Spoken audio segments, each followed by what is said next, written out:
Welcome to a conversation with history. I'm Harry Kreisler of the Institute of International Studies. Our guest today is Edward Luttwak. In the fields of intelligence, military affairs, and foreign affairs, Edward Luttwak is a consultant, an operative, a military strategist, a public intellectual, and an author of 16 books. His newest book is The Grand Strategy of the Byzantine Empire. Edward, welcome back to our program. Tell us a little about the origins of this book. When did you decide to write it? The origins are in a misunderstanding. I wrote my dissertation at Johns Hopkins University on the Roman Empire, and it was called The Grand Strategy of the Roman Empire. This would have been what year? I blush to say back in 1975, a long time ago. And I conceived the notion, born out of crass ignorance, that I could now sit down and do a matching pair. I did the Grand Strategy of the Roman Empire, my doctorate, rather quickly, in a few months. So I figured I would spend a few months and do Byzantine Empire. That started a process that led to something like 25 years of research. You said at the beginning that I published 16 books. 16 would include things like having written prefaces to collections of essays and so on. This book certainly dwarfs 16 or the other 15 because it took such a long time to research it. And all along there was so much interesting stuff that kept you going for all these years. I wasn't pushing up the hill. I was being drawn by the interest of it, but it's very difficult to work with these materials because I couldn't go into a library and take out documents and work on them. I had to translate from the original language things like photocopied manuscripts and so on. And were more materials being made available in the course of the period that you did this research? Yes. Byzantine studies had exploded in Europe back in the 17th century, had then been crushed and destroyed by the Enlightenment. People like Gibbon and Voltaire hated the Byzantines, really killed off the Byzantine study. And then the revival is very late. It's only recently. Indeed, in the last 30 years, there's been a great efflorescence of Byzantine studies. Part of it making available for the likes of me texts that before were completely inaccessible. Not only in the sense you had to find the manuscript in the library, but these were unedited manuscripts written in a very recondite, complex language, so that it would have been impossible to work in those conditions. During the course of the years, there's been a great, wonderful flowering from diverse characters. The Father George Dennis, who is actually now in Los Gatos, a Jesuit, published first the great classic, the Strategicon of Mauricius, perhaps the best-known Byzantine book, and then labored and produced successive treatises. One is about, and there were, in England, Professor Holden at Birmingham started a whole school of Byzantine studies, and of course, all sorts of people, Eric McGeer, the Canadian fellow, and Chicago, and so a huge efflorescence of which I was the great beneficiary. Now, generally, academic studies are not inviting to outsiders like yourself, in the sense that you are primarily a strategist, Yes. a person who works on military affairs. Compare the experience with how you were received by the scholars of Rome versus the scholars of Byzantium? Now, in both cases, my focus is strategy. My subject is strategy. But when I write about the Romans, I am a fellow, of course, who has to use the Latin sources and so on and so forth. I wasn't going to use secondary literature. So I did do a doctorate at Johns Hopkins, which is a respectable university, which is essentially a doctorate in the classics. Now, some of the book aroused this called Grand Strategy of the Roman Empire. It aroused a lot of interest, far more than the doctorate, me, a PhD, should have done. generating entire dissertations to attack it, defend it. And if you go on Google, you'll see, I mean, hundreds of people. So for some reason, it excited support. But at no point was I embraced by the Roman historians. Although some wrote very flatteringly about the book, did get some very good reviews and so on. With the Byzantine studies, I, as a mere student of the field, started emailing these people. And they were extraordinarily generous in their response. The reason is that the studies have been flourishing studies. It is a very good field. It's a successful field. Instead of cuts and reductions, it's expansion and so on. People are enormously interested in Byzantium artistically and culturally. And this high morale translated in a great willingness to help. And I got enormous help from people. I mean, I would send email my rough manuscript, and people would print it out and go through and correct it and so on. Enormous. This generosity reflects the great success of the field. Critical to talking about your book, it seems to me, is to talk briefly about strategy and your understanding of what strategy is. So let me ask you that question. What is strategy? Because we are in the realm of the strategy of the Byzantine Empire. Yes. Well, strategy has two different phases. One is the bureaucratic phase, which is here's an office called the Office of Strategic Planning, and they all sit down and they have their maps and their data and so on. And what they present as strategy is, I suppose, a more systematic way of doing what people always do, which is to lay down their aims and resources and so on. That is a quite different meaning to strategy, and that is the logic of strategy. And that is the contradictory logical strategy, the paradoxical logical strategy. We go through life using common sense, not paradox, not contradiction. If we want to go from here, Berkeley, to New York, we would try and look for the straightest interstate and go down it.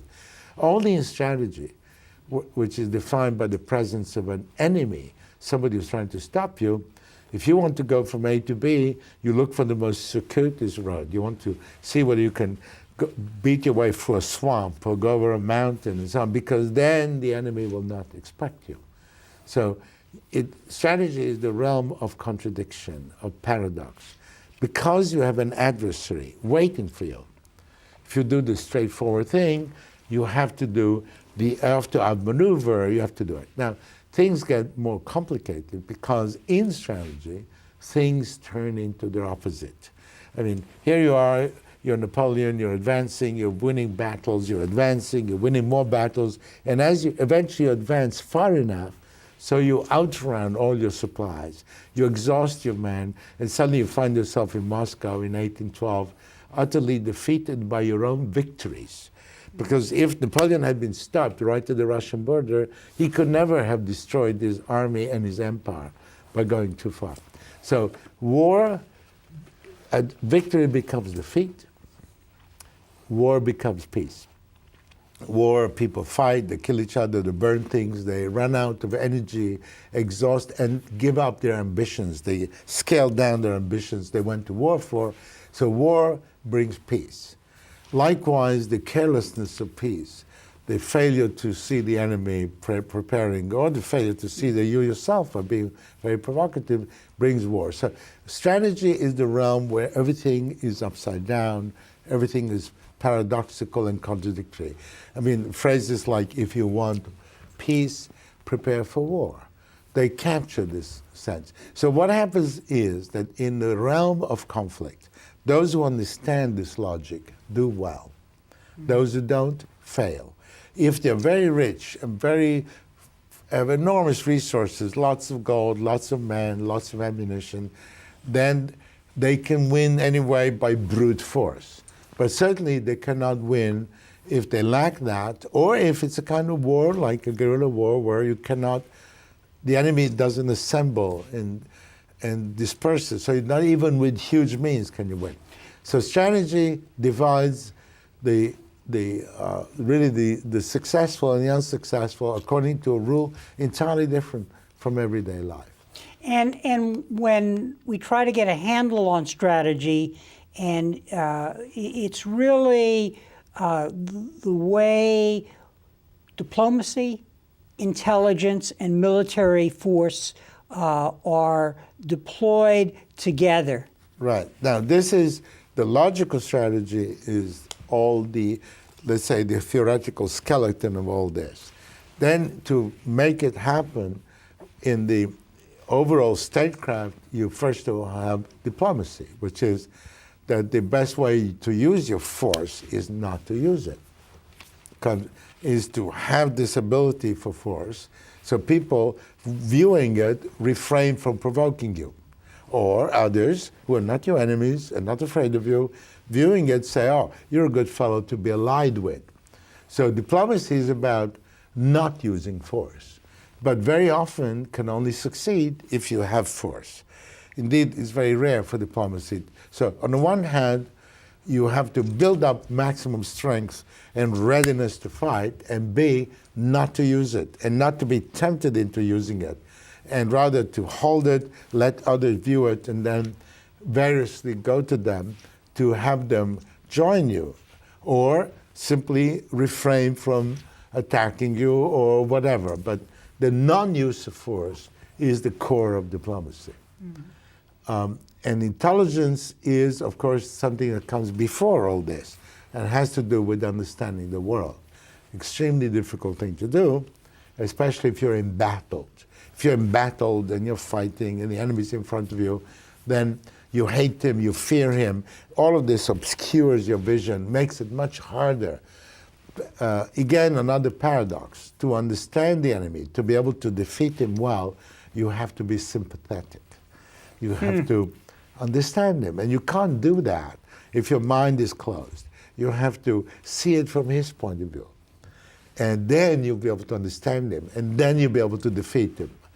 And so this is, again, intelligence and diplomacy and war and the preparations for war. All of this live in this other world, the world of paradox.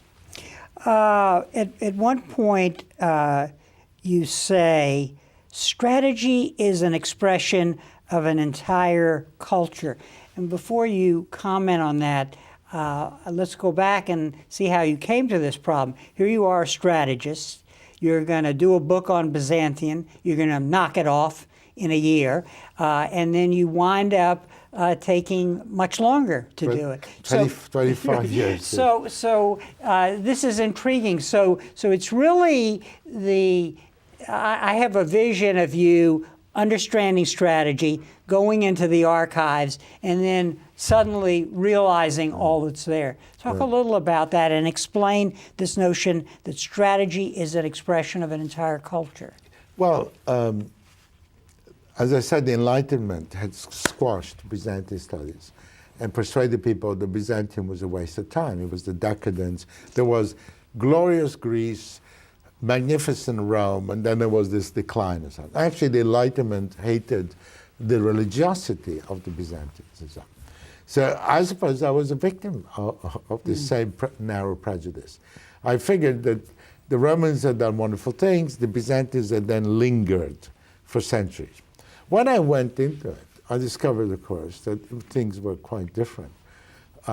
First, a very simple fact. The Byzantine Empire lasted, by the shortest reckoning, from, let's say, the time of Attila, let's say 400, to the Fourth Crusade, 1204, when Constantinople was conquered by the resurgent Westerners, the Latins, the Catholics, the Venetians, the French, the Normans, and so on.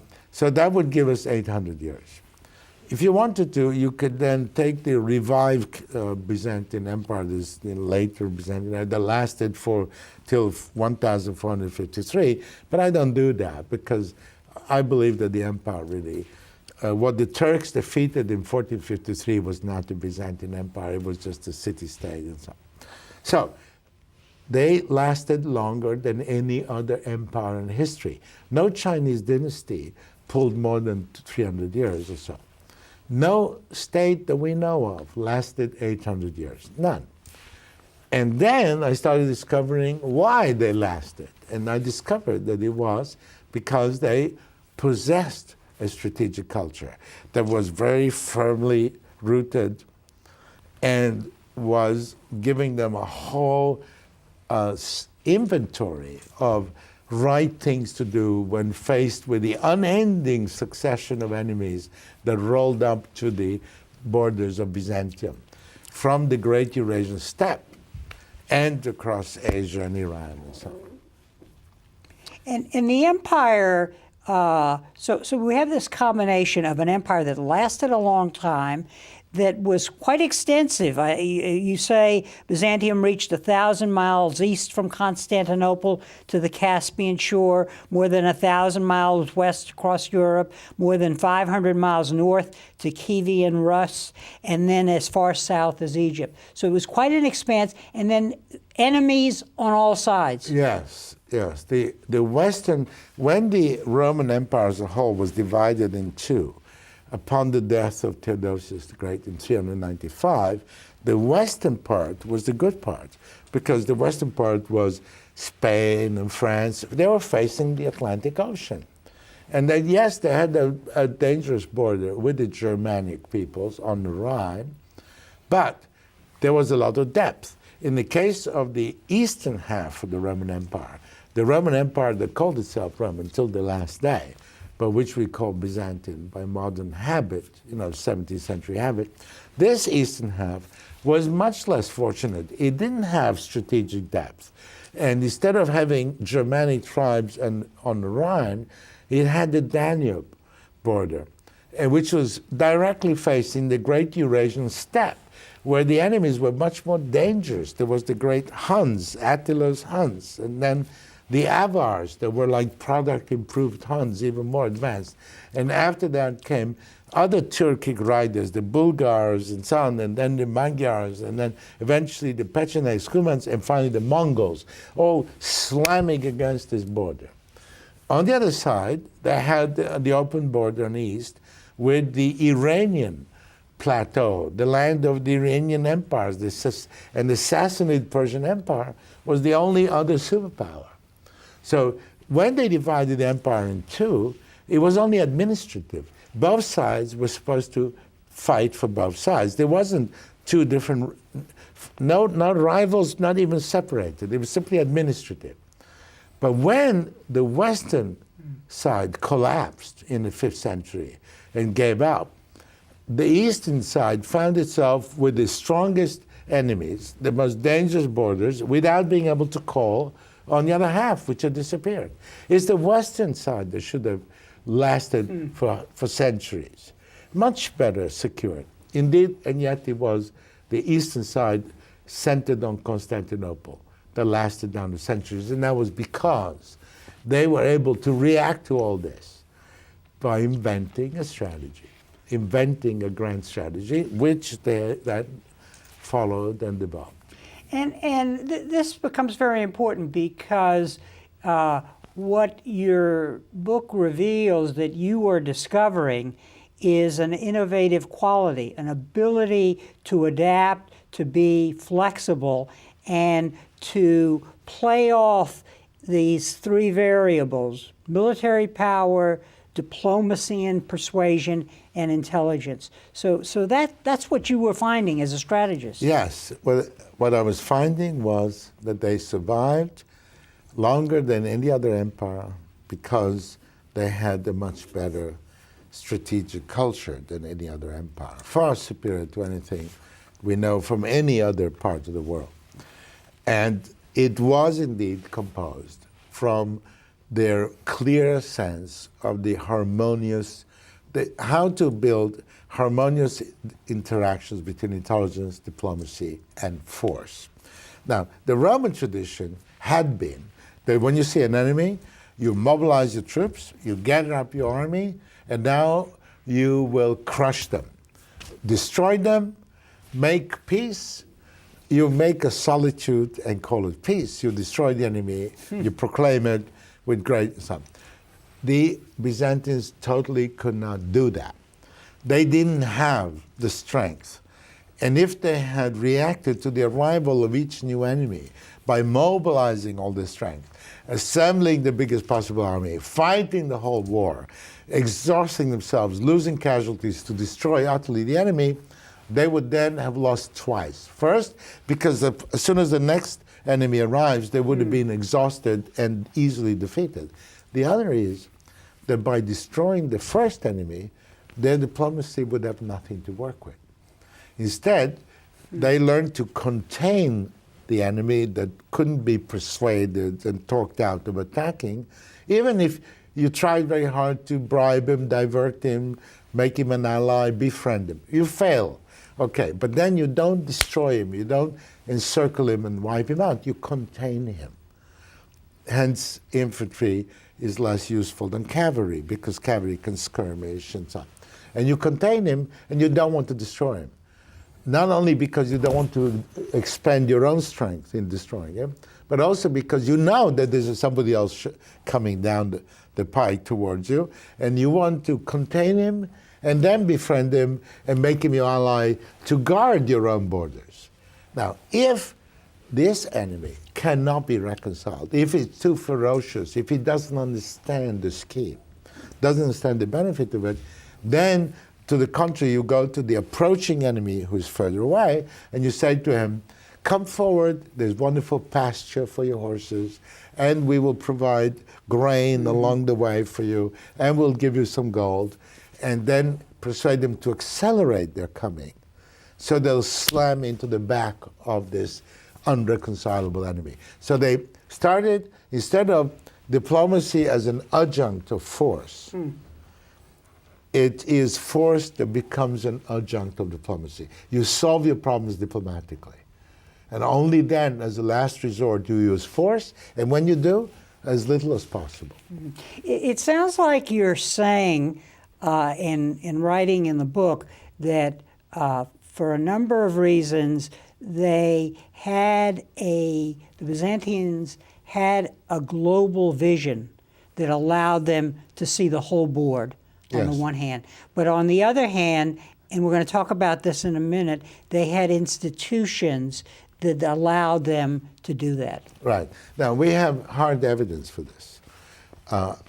There is a book called De Administrando Imperium, that's being the Latin title of a nameless text, which was written by the Emperor Constantine Porphyrogenitus, or at least his signature is on it, which is full of advice for his son on how to run the empire. It's actually about foreign policy. And it is a catalog of all the different peoples who inhabit the areas around the empire. And explaining, not only, it wasn't just an inventory saying, here are the Magyars, the Hungarians, the future Hungarians that he calls Turco actually. Here are the Pechenegs, who are one of these nomadic mounted archer people. He doesn't just list them and say, here they live and so on, but explains how the politics works, and then says how you can use one against the others. He says, befriend the Pechenegs, who are behind the Magyars, the Turkoi. If you're friends with the Pechenegs, the Hungarians will never dare to attack you, because you'll be able to go to the Pechenegs and they'll take them back. Here is Kiev on Rus, which is the Viking, Slavic, whatever kingdom, first Russian state, Kiev on Rus, in what is now Ukraine, and how you deal with them. And here are the Arabs, and how you deal with them. So this, De Administrando Imperi, is a book that tells us right away that they had this view, a huge expanded view. They looked as far away as into Central Asia, right through the Middle East, and of course they writes a lot about the West as well. So yes, we can say they have a global vision, and we can document it. And indeed, we can also document something else, the quality of Byzantine intelligence, because this was a secret book based on intelligence reports, and we know the value of them, because to this day, if you are a Hungarian or a Serb or a Croat, and you want to write down your own history, you have to use those reports. The early history of the peoples of the Balkans but also Persian history. They rely on Byzantine intelligence documents. Without them, the Hungarians would be unable to say anything about their history until their very late arrival in what is today Hungary.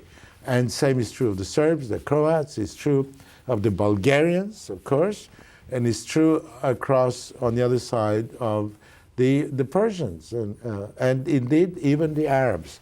Arab historical record will be totally incomplete without the actual datings and placings of the Byzantine intelligence reports. So, what becomes clear throughout your book when you go to a number of these documents is the extent to which we're not just talking about information about the militaries of these other people. We're talking about the culture, the mores, their way of life, really anthropological studies. Right, right. This was a very well-established tradition. In fact, everything we know about Attila comes from the account by Priscus of Panium, who was a young, literate, intellectual gentleman, young man, who was sent along on a diplomatic mission to Attila.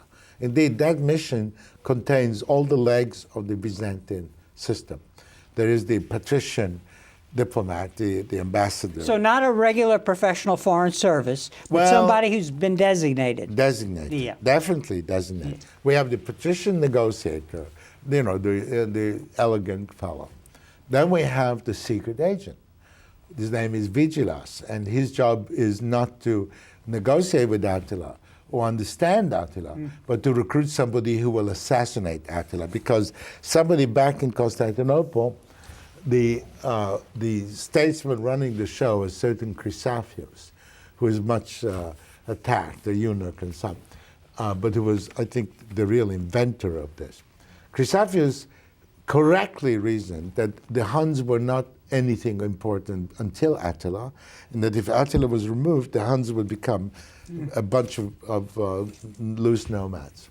Correctly analyzed that this is the case we want to knock off the enemy, assassinate Attila, hires Vigilas to do it. And the third component is this Priscus of Panium, whose detailed description of how Attila ruled. Why was Attila? Explaining, showing all his tricks, how at the big banquet everybody ate off plates of gold and Attila of wood, and how everybody was wearing magnificent robes and he had a simple thing, and that they ate all kinds of complicated, cuisine stuff, and he ate just a slab of meat. This is the charismatic leader whose show-off uniform is the uniform that has no medals. This is irresistibly reminds one of Hitler, wearing this plain brown, surrounded by glittering generals who were at his beck and call. So Priscus tells us how the Huns lived, how they died, how they ruled, and provided a broad understanding that enabled Chrysafios back in Constantinople to figure out a strategy to deal with Attila and survive Attila, which he did. I want to have you help us understand what positioned the Byzantines to be so flexible. You talk about the importance of their core identity, made up of the Christian faith, the culture of ancient Greece, and Roman pride, combined to reject surrender and inspire tenacity. So there was a cultural coherence here that flowed from their past that positioned them to do the kinds of things we're talking about. Well, in their military manuals, one comes across all kinds of clever tricks. In their diplomacy, they had all kinds of clever tricks. And intelligence is all about clever tricks. But the Byzantines did not last for 800 years or more with a bag of tricks. They lasted, first of all, because they were rooted in a very strong identity, as you mentioned, which gave them not only a great moral strength when they were beleaguered and surrendered, and times happened that they lost the whole empire, was overrun by invaders. They only had Constantinople, and yet they resisted and they reconquered and they expanded again. This moral strength did come from, first, a Christian faith that was more intense and more unquestioning than a modern people can perhaps imagine. Secondly, not only did like modern Greeks be proud that there was ancient Greece, they knew it. They had great delight, sensual pleasure from reading their Homer.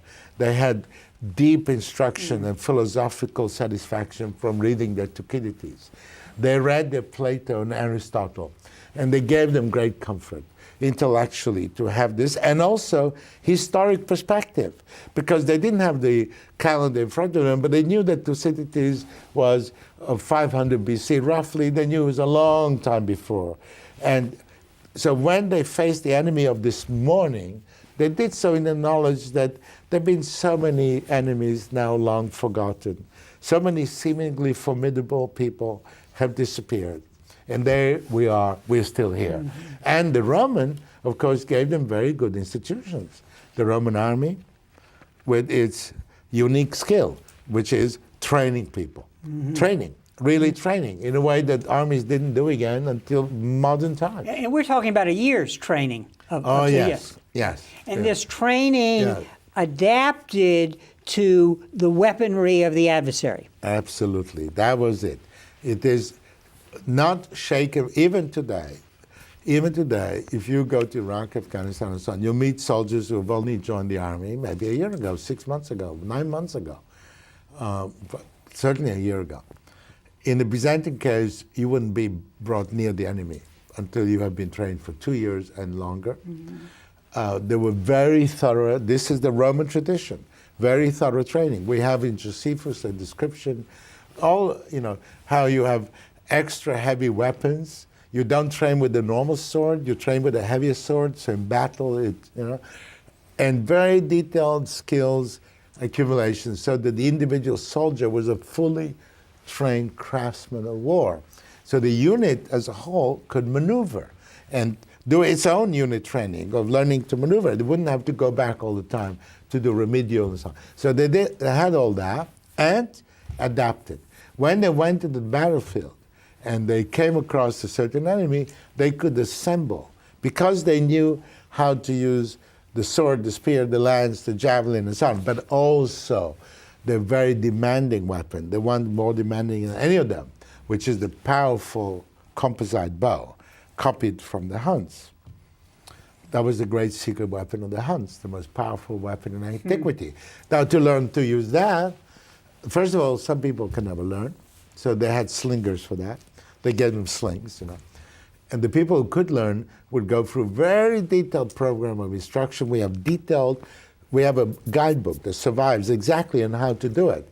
And to teach a normal human being who is not a native-born mounted archer from the Mongolian steppe who started at age 2, but somebody who comes in at 18 and 19, how to train him to learn to use this powerful but very difficult weapon, and then train him how to ride a horse, and then to train him to use to be a mounted archer, which is the most difficult thing you could imagine.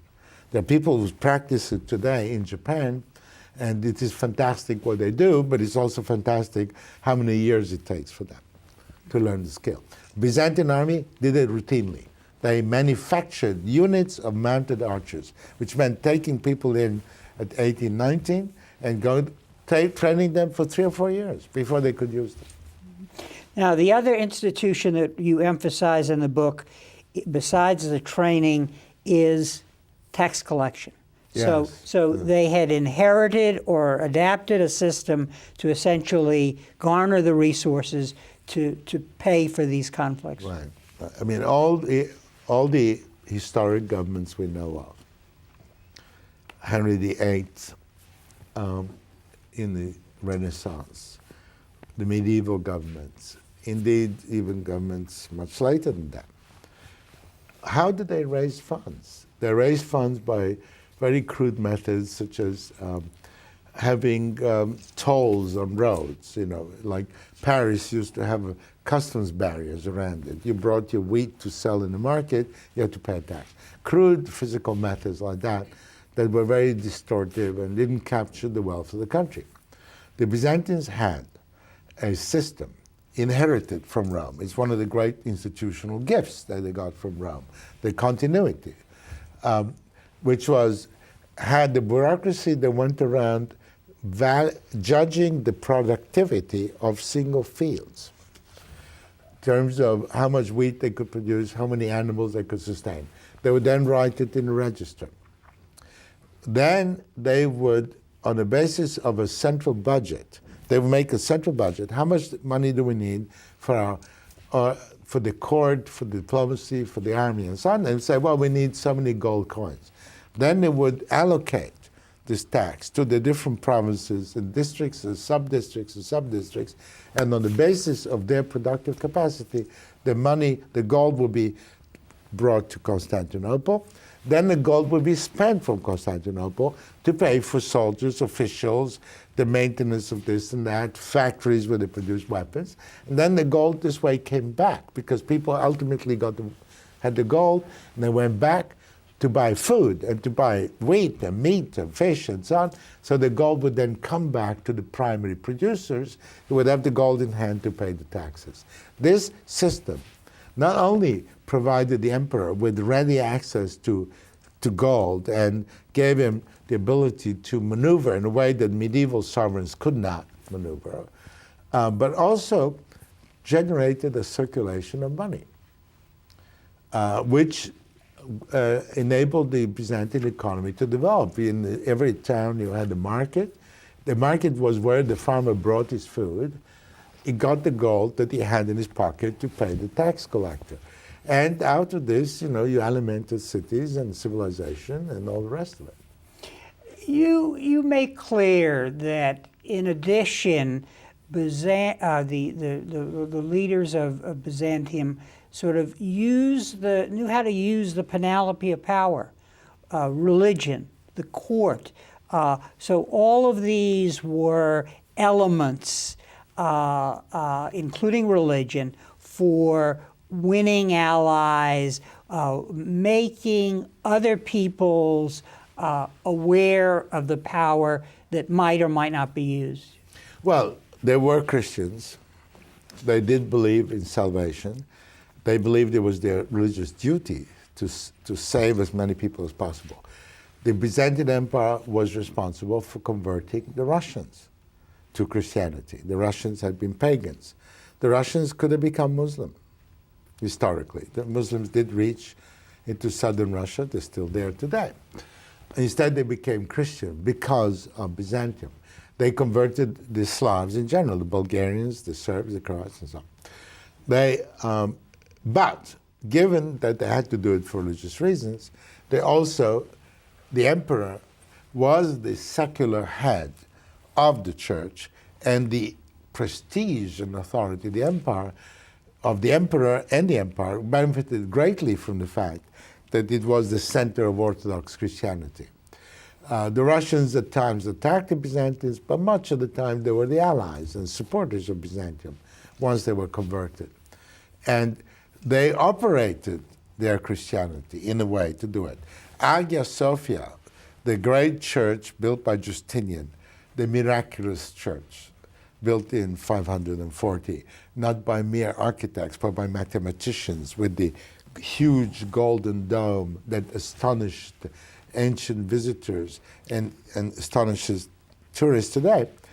When people would arrive, foreign envoys would arrive from their yurts, from their tents, their shacks, the little huts or whatever they came, or their rudimentary rock forts, they would arrive in Constantinople and be led up to the entrance of this church with these giant flying buttresses, and would come under the cupola and hear the singing, the wonderful singing of the Byzantine liturgy, which is Gregorian chanting, and what in the West was Gregorian chanting was their wonderful. They invented, as you know, musical notation. It was church music was a Byzantine invention, one of many. There were the choruses, and then there were the priests wearing their magnificent golden robes and attire. So the imagery And then there was the burning of incense. So there was the smell, the music, the appearance. And then looking up to see this dome that seems to be floating, because of the clever way the windows are. People, when there, they thought that they had died and gone to heaven, literally. And it made an overwhelming impression. And now, you know that the emperor is the man who's in charge of this and so much more. And therefore, an attitude of deference to the emperor, to want to serve him, a desire to be at his court. So that led to all these potentates scattered around the place. In the Caucasus, in every valley, there was somebody claiming to be a prince. They were given titles at the Byzantine court. They were made, let's call them dukes and counts and margraves, and they were terribly, because of that, they were willing to serve the emperor. They were willing to send their men to fight for the emperor. About the last third of the book deals with military manuals, essentially, yes, that describe and make us aware of the insights of this Byzantine military strategy. One has the sense of you, the strategist, coming upon these things as like a little kid in a cookie jar. But tell us a little about them. I mean, we don't have a lot of time to discuss it, but in brief, these manuals sort of prove your point about both the strategic culture and the insights that they had. Right. The field manuals were actually official documents written by experienced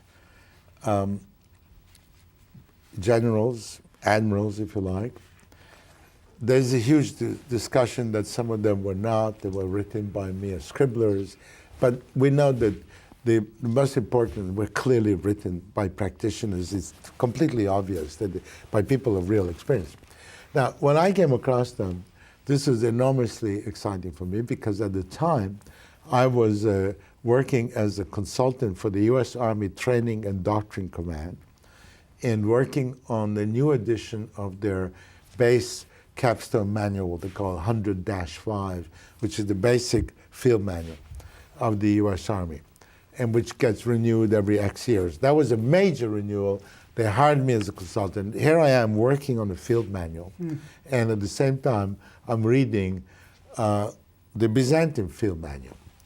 And first one, then others, then successfully over the years, scholars such as Father Dennis McGeer and others started, they produced more of them, made them available. Holden, who's now Princeton, made available more of them.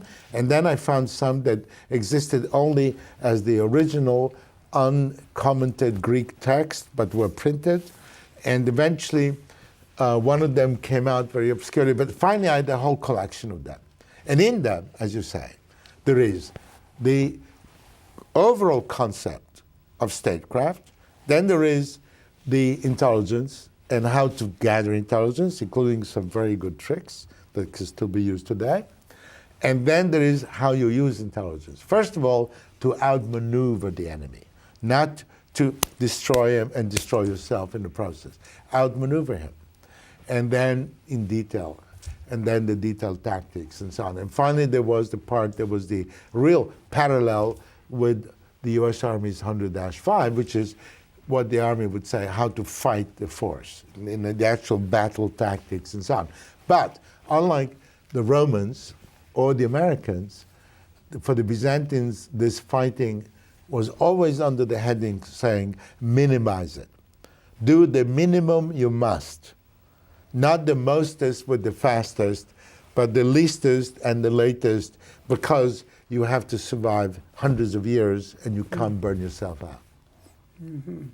So I think our listeners are going to have to read the book themselves, but I think we've given them a sense of what you, the strategist, discovered and why you took so much time. But I want to bring this up to the present and ask you, what are we to take this book as a work of history, but as people interested in policy, what are they to draw from it? And I have a quote here which would suggest that the relevance may be limited. And you write, in the court of Constantinople, the attraction of power was much greater because unlimited by laws, regulations, audits, parliamentary interventions, or judicial review, the emperor could castrate, blind, behead, and provide succor, promote to any position and demote and exile, give the most valuable gifts and confiscate,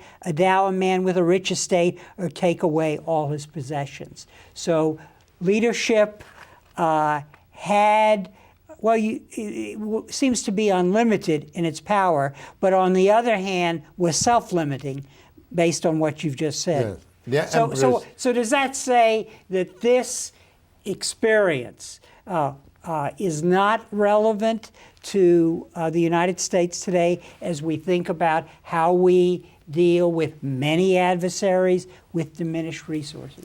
Well, of course, one cannot enslave history and summon history to help one with today's problems and so on, for many reasons, including the reason you just mentioned. The emperor was different. Now, he was not a Saddam Hussein, and he was not an Adolf Hitler. He was, in fact, bound. Some emperors were pretty wild, but most of them, most of the time, would have laughed at the notion that they were free to do what they wanted. They were bound, first of all, by the Christian religion. That's the reason, by the way, even people who tried to kill the emperor were not executed. They were blinded, cruel, if you like, but taking life away was God's prerogative. They were bounded by most of them by the crushing sense of responsibility, of having inherited the emperor. I'm the emperor now. It's my job to survive in this hostile world where 800 years was 800 years of war, 800 years of being attacked by somebody somewhere. So all of this. But nevertheless, certainly if the Byzantines were around today, they would look at some of the things we're doing and would say, if we'd been around, we would have different ideas. I mean, Afghanistan, the case in point. For us, Afghanistan is a terrible conundrum. It's a horrible place to stay in, and it is supposedly dangerous to leave, because that's where terrorism is. Well, that is a whole different discussion, because terrorism these days seems to be in Fort Hood and Chicago and so on, but never mind. The Byzantines would say, wait a minute, the Taliban are Pashtun. Okay? They belong to the Pathan, Pashtun speakers, Pathan ethnicity. The other fellows are Uzbeks and Tajiks and Hazara. Why do we need to send G.I. Joe there? Why don't we arm the Uzbeks, Hazara, and Tajiks? Mm-hmm. And by the way, since the Uzbekistan, the Republic of Uzbekistan, the Republic of Tajikistan themselves are greatly threatened by the Taliban. They're already embattled against Islamic insurgencies. And their great patron, Russia, is itself embattled in Chechnya and so on. Why don't we get the Russians to provide the weapons that we will hand over to the Hazara, the Uzbek, and the Tajiks? Have them provide the weapons, and have Uzbekistan provide the logistics, instead of us shipping F-16s from the United States to Afghanistan. So by the time they get there, they cost 3 times what they cost us here. So the Byzantines would, given the long perspective, say, how do we do this cheaply? Cheaply means don't send troops, because in those days, like today, their troops were very expensive. The Byzantine soldier, trained for 3 years, very well equipped with his good weapons, his good uniform, his good stuff, was expensive. You can't afford it. You didn't have many of them. You can't afford it. Our soldiers apparently cost $1 million per head per 12 months. So at this rate, we should be thinking of sending 12 of them to Afghanistan, and then dealing with it by mobilizing the others and saying to people, wait a minute, we live 12,000 miles away. You, Uzbeks and Russians and Tajiks and so on, are right next door. You deal with the problem.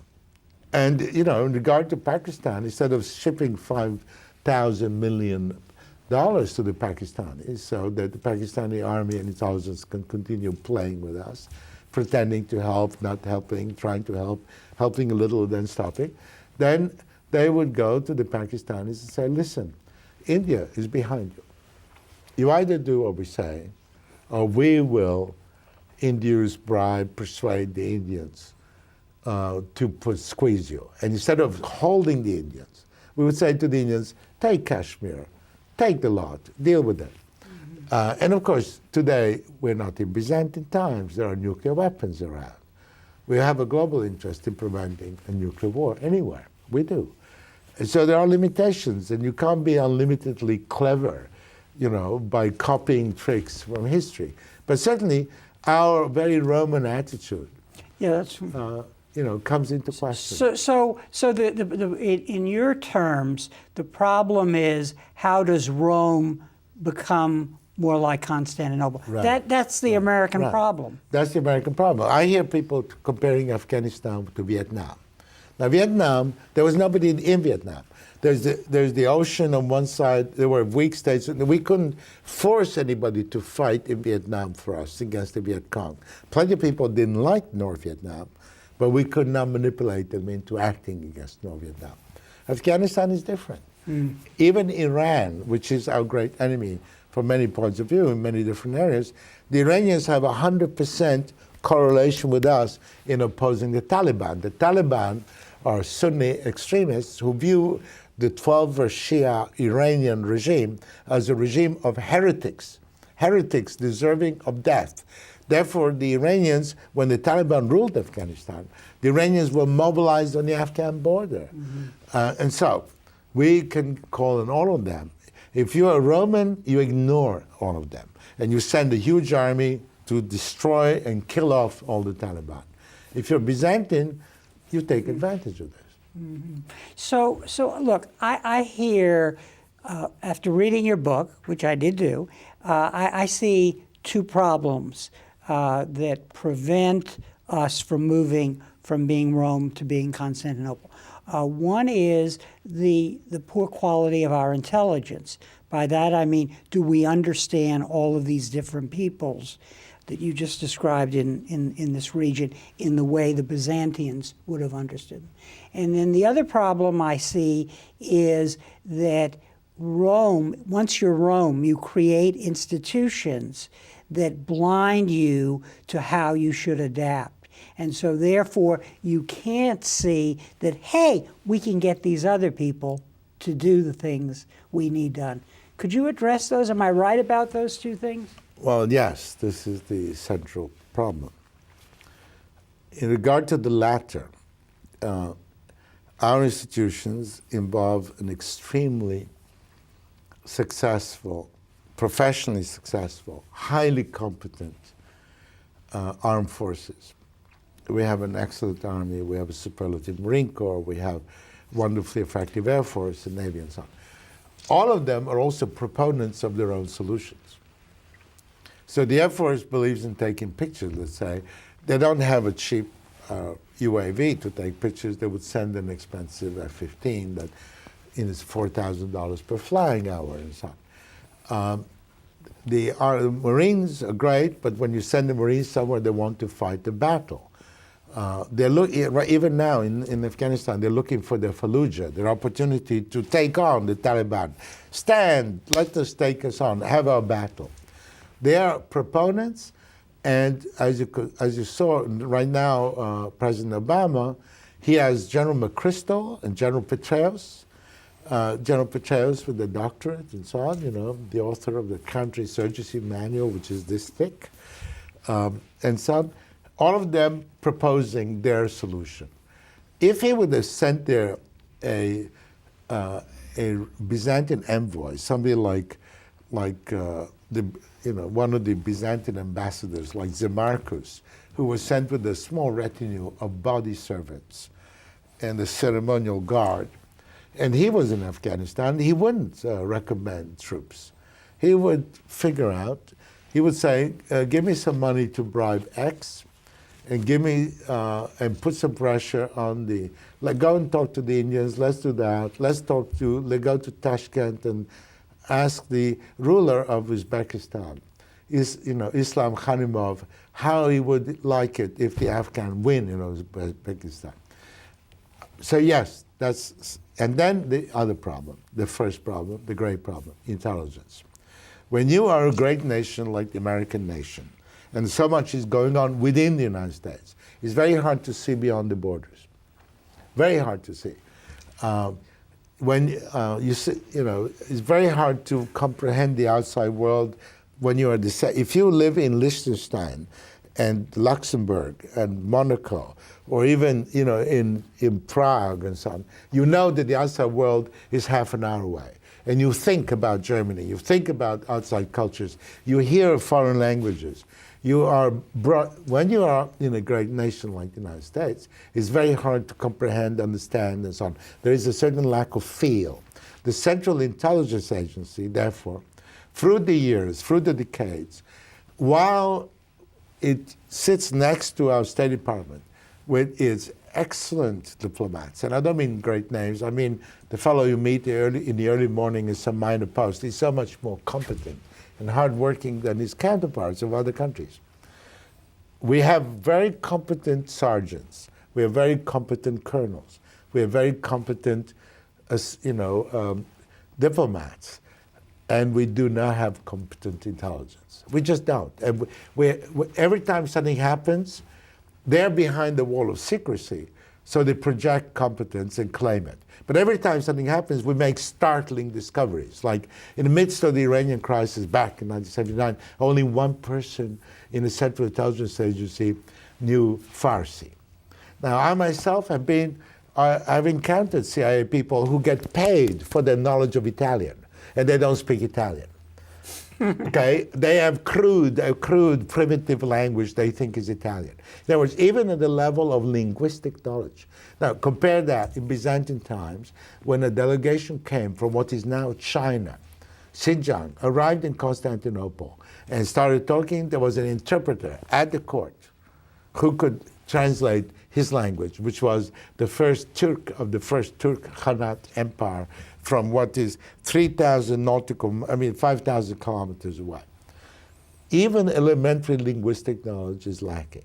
Secondly, the CIA, whereas the military are able to generate endless numbers of competent soldiers and sergeants and fitters and repairmen, and the Air Force routinely flies its airplanes. They are crashing into the ground, and the Navy handles all the ships. The CIA fails and fails and fails. So we do have a cultural problem there. Edward, I think that you've demonstrated in this hour why everybody wants to go out and read your book, even if they know nothing about Byzantium civilization. So here's the book again, and I want to thank you very much for writing the book and for coming back and to our program and talking about it. Thank you. Thank you, Harry. And thank you very much for joining us for this conversation with history.